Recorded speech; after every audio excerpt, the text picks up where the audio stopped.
All right, and then last but not least, certainly not least, Stephen Lockhart. Hey, Stephen, you dropped the jacket. You didn't decide not to do the jacket. I can't believe I have to follow Miguel's presentation. Well, this is a big pivot, right? From the That back was office wow, it's fascinating. Yeah, yeah, I was really engaged in that. It was very well, interesting. as I think a lot of people in the audience, which is cool. But Yeah, I was going to say it's a bit of a pivot, right? Because we're switching to the roadside now. yeah, yeah. And The boring roadside. Let's talk toll tags, everybody. well, I I, was gonna say if you allow me just a little bit of introduction and give you some props here. I mean, I feel like every single time I log into LinkedIn, you guys are advertising some new feature or product. And last time we were at IBTTA, I think you'll talk about some of the really cool transponder technology that you guys have deployed now as well. But Stephen, just really brief introduction, if you'll allow me. Stephen Lockhart is with Star Systems International, and the title of his presentation, as you can see here, is Connecting with the Driver, Adding New Dimensions to Toll Tags. It's cool stuff that he'll be talking about here. He's the CTO of Star Systems group of companies and president of Star Systems America. Over 25 years of experience in software development, 22 years of worldwide experience working with RFID readers, transponders, and applications. And he manages R&D, application solutions engineering, technical support, as well as product management. So definitely the right guy, I think, here to be presenting on this topic. And Stephen, over to you for your presentation. Thanks, Lev. Last speaker of the day, right? The last speaker of the day. I Yeah. can I can feel the attendees clicking leave on their Hopefully not. Stay, yeah guys. Stay, guys. This is going yeah to be worth it. It's very interesting. yeah. I hope so. Thanks, Lev. I appreciate it. Thank you for putting on this event once again, and thanks to the attendees who are still here.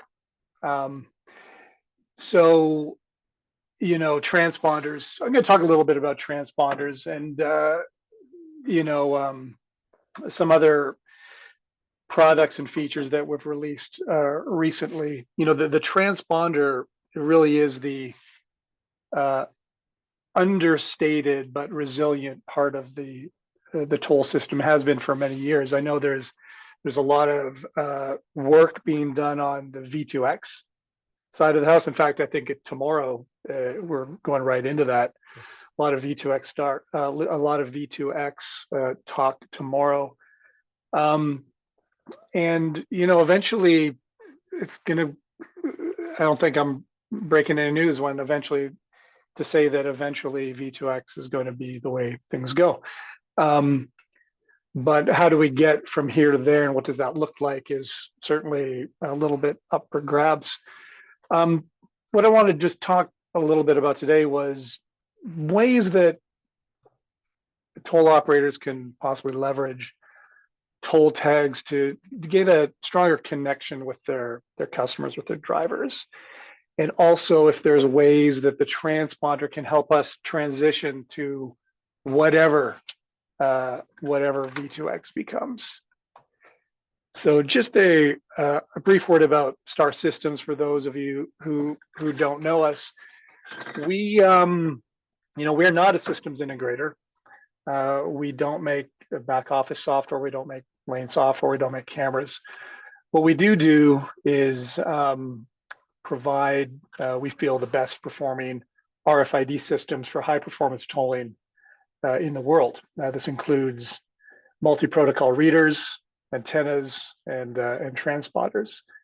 And over the past 12 years or so, we've delivered around 70 million transponders to the worldwide vehicle identification market. And the thing that we focus on is really optimizing the performance and the communication between an RFID reader and a transponder, and making sure that our customers who are providing an integrated solution, that their RFID subsystem is operating at a very high level of accuracy and reliability. So that's what we do. It's a pretty straightforward model, but we like to focus on that. We think we do a pretty good job at it.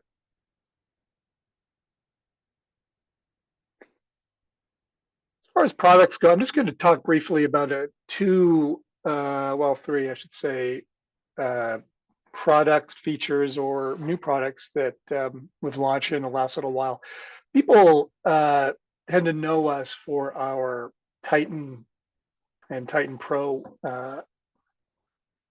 reader platforms. And so that's our high performance multi-protocol reader platforms that's used for around the world for high speed open road tolling. One of the features that we've released recently for the Titan Pro platform is something we call a NanoSync. NanoSync is really just reader to reader synchronization. Now, reader to reader synchronization is not exactly a new concept, but implementing it over Ethernet is new. So we've implemented a precision timing protocol in the Titan Pro platform that's based on the IEEE 1588 precision timing protocol. And what this has done has allowed us to get sub-microsecond precision between readers in a toll system. As a matter of fact, we normally will see accuracy to within a few hundred nanoseconds. Again, all happening over Ethernet. And when this is combined with the cognitive radio features, the software-defined radio features of the Titan Pro, the NanoSync is a very highly configurable system, all configured through software, and can accommodate many, many different lane geometries. The end result of this is just overall improved accuracy and reliability, especially in multi-protocol configurations, and then surprisingly also in Part 15 applications outside of the United States, where there's a lot of frequency hopping involved. Even in single protocol 6C, we found that the NanoSync feature has really helped accuracy in those areas as well. So again, that's just the NanoSync feature. We worked on it for a long time to get it working the way we wanted to, but I think the end result has been fantastic.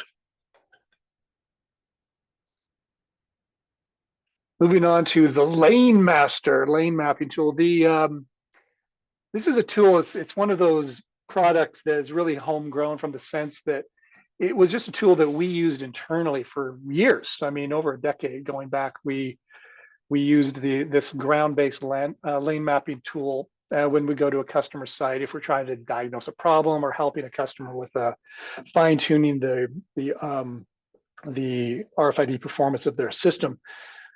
What it is a two-part kit. I'm not sure how well you can see that picture, but in the picture you can see the ground-based lane mapping kit. It's just a set of transponders that are laid out in the lane in a particular pattern, and that is coupled with a pretty neat software application that will measure performance, will measure I should say the RF profile based on this tag kit in the lane.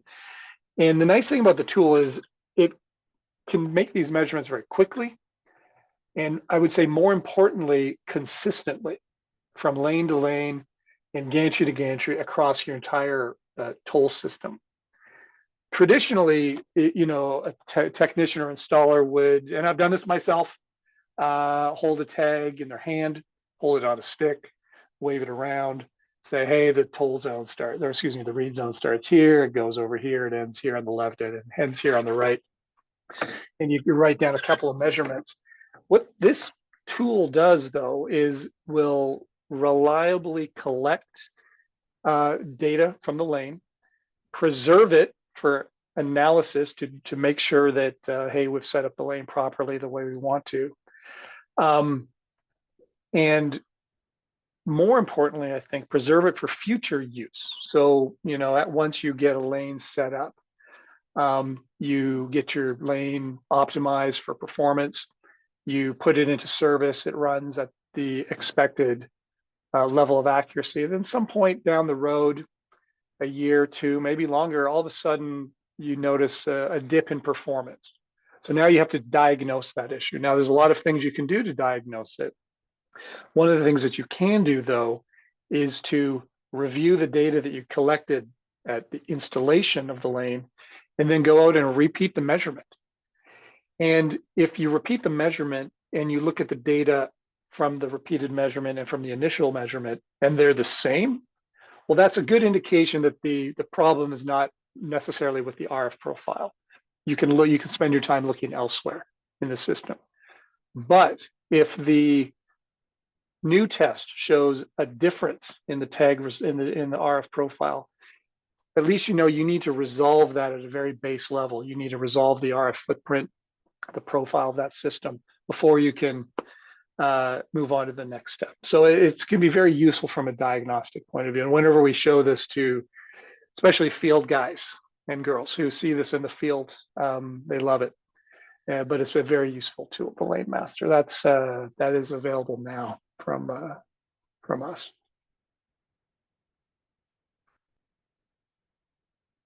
Anyway, back to this topic of connecting with the driver.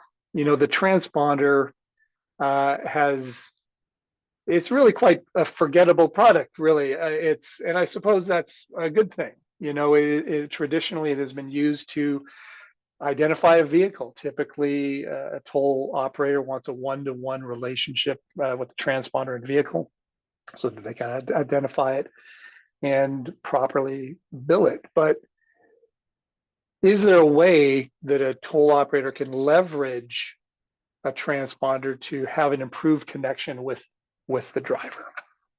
So this was something that we thought about when we introduced the Falcon. So the Falcon is what we're calling a new sticker tag, a sticker tag with a new dimension. This is really just a dual frequency transponder.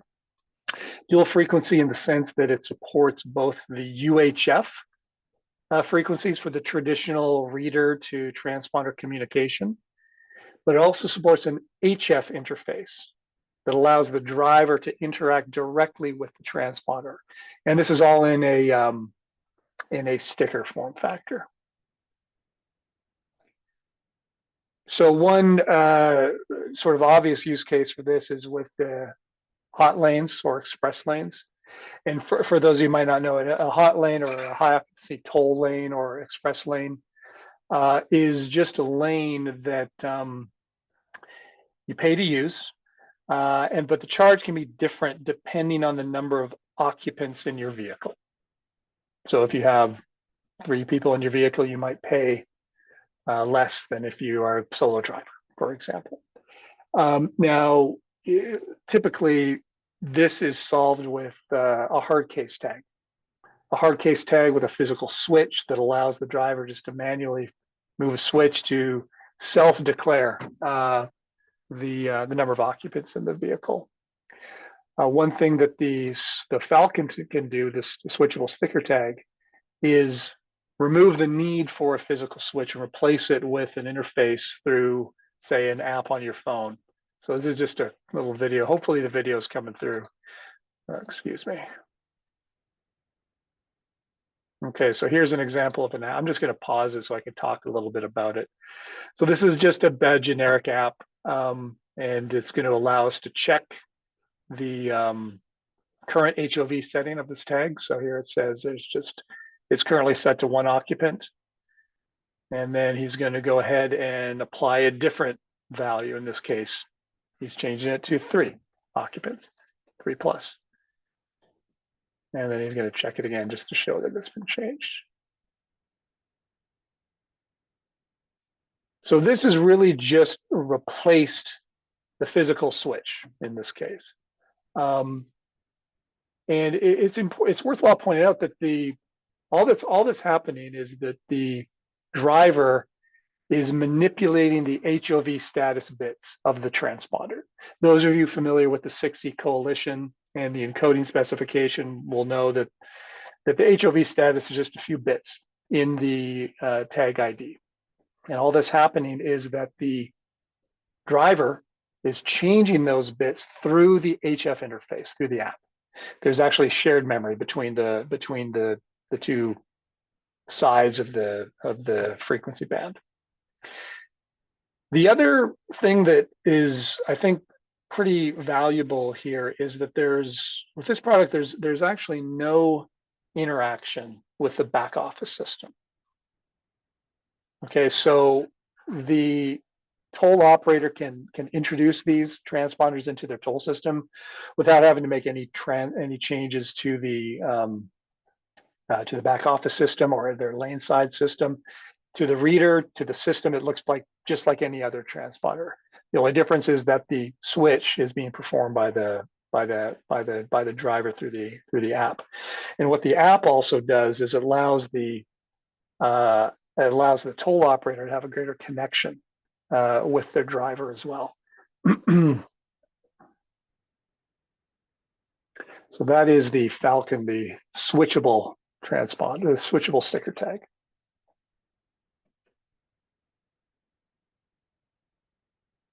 The future. What does it have in store? I was promised flying cars. I don't have them yet, but soon flying cars.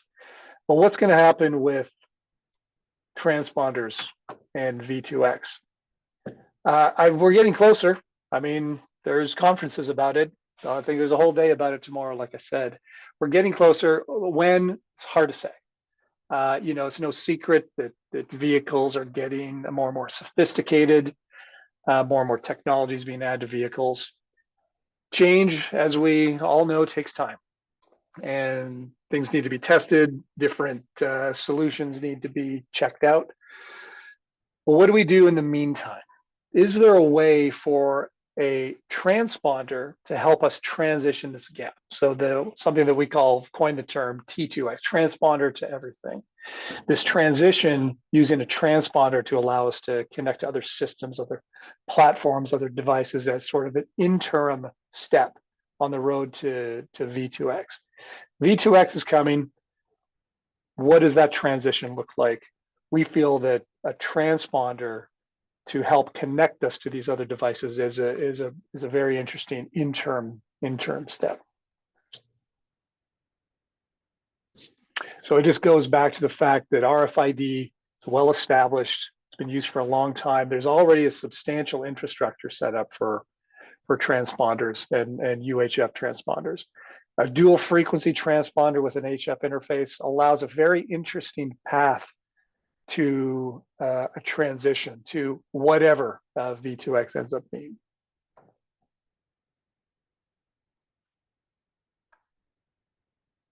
And that is it for me. Thank you very much. I appreciate everyone sticking around for that exciting transponder talk. It is. It was exciting. That's good. Thanks, Steven. Yeah, thanks for talking about kind of both on the reader side, transponder side, what's next, what's going to happen next with V2X. Yeah, happy to take questions for Steven. I definitely had some. Well, one question about sorry for the naive question here, on the LaneMaster, it looked like the transponders were kind of laid on the ground. Is that correct? Can you explain how the LaneMaster works, or how the configuration? Those are transponders that are there on the ground, is that right? Correct. Yes, those are transponders on the ground. And that is yours truly standing on top of them. That's a key part of the LaneMapper system. No, yeah, so they're transponders. They're mounted. They're just enclosed in a hard case. They are calibrated, and they are laid out in certain positions on both axes, both what we call the Y and the X axis.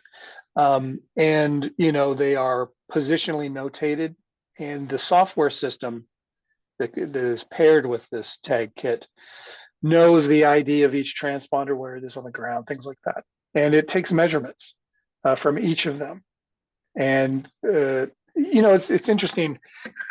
A lot of people ask me about, well, don't you want the vehicle in the lane to take these types of measurements? Because the vehicle, of course, interacts with the RF energy coming off of the reader, and that is absolutely true. It sure does.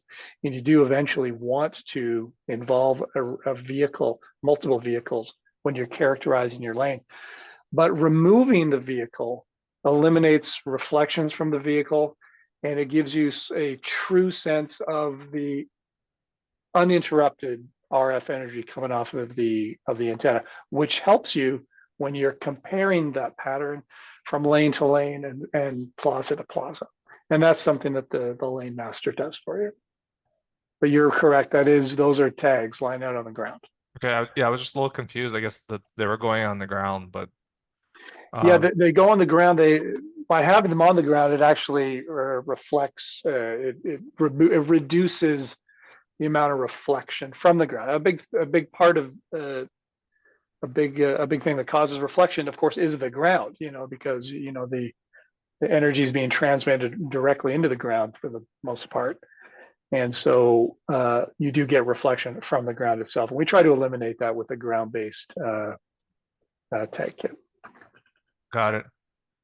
We're getting some questions coming in here. One of them is about the cost of the transponders. A very common question. My understanding was part of the objective for something like a Falcon transponder is to maybe save cost. Is that right, Yeah. Stephen? Well, it's a And sticker tag. I mean, so a hard case switchable tag is, it's a hard case. It's got plastic, injection molding you have to do. It's got a physical switch. It might have a spring.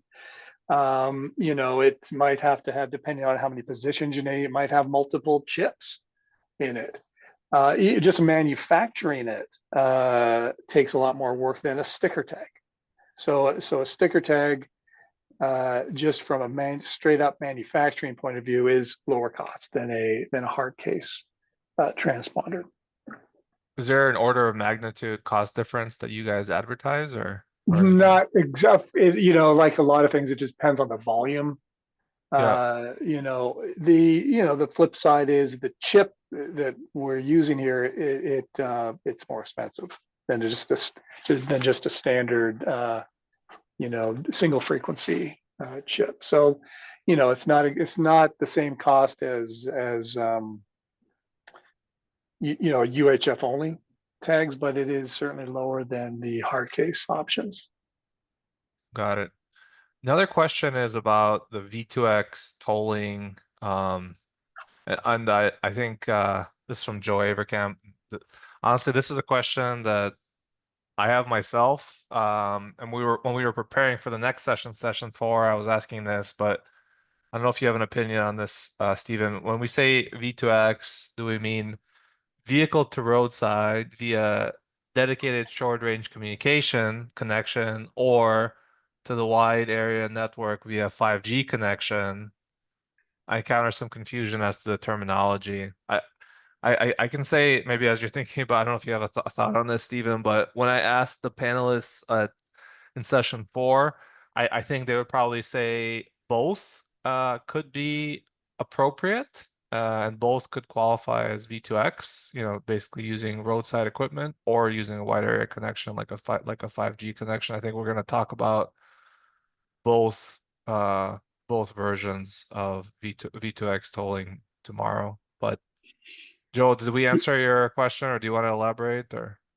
No, I mean, what you said is that it's both, which is, I mean, which does add to confusion just because it's two manifestly different cost structures, right? I mean, relying on the wide area network, which is already there versus putting up roadside equipment. So but I understand your answer.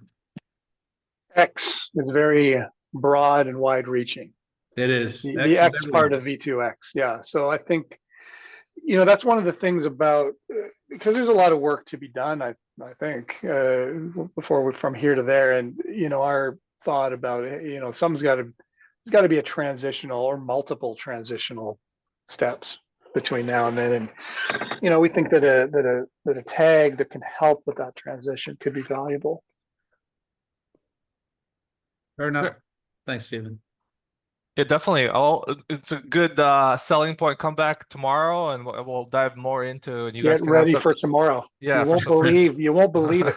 I mean, yes, I think it's a very timely session, a bit of a specific session on V2X tolling, but I think it's appropriate. There's been a lot of reference to it already, even today. I think there's a comment that came in. Maybe I'll let you respond to that offline, or you can type in because we're almost at time here, Stephen. Anything we missed, Stephen, in terms of key points, key takeaways for the audience? Very interesting technologies again from the from the readers, and the Falcon in particular, I think is very interesting. The concept of an interactive tag, maybe not just for HOV, but maybe other use cases like account management, taking ownership of specific toll trip payments, et cetera, I think could definitely be very interesting for a lot of people. Yeah, you know, we're a product company. You know, we're trying to work as closely as we can with our customers, support them as best we can. In the meantime, learn, try and figure out what is it they are going to need in the future. Because you know, developing products can be slow sometimes. We try to cut out as much fat as we can, but we need people's help, quite frankly, to make sure that we're making the products that they need. It's no good if we make a product if it's, you know, no one needs it. We've certainly done that before, but you know, so that's why we love talking to everybody, talking to folks like yourself, our customers, consultants, operators from here or in the U.S. and around the world, just because we have to know what people want so that we can build it. That's our job. You know, that's our job, to build it and then provide the best support that we can. So anybody who would like to reach out to me, if you want some more information, or just want to give me your ideas of things that you see that you need, your customers might need in the market, we're here, and always love to listen.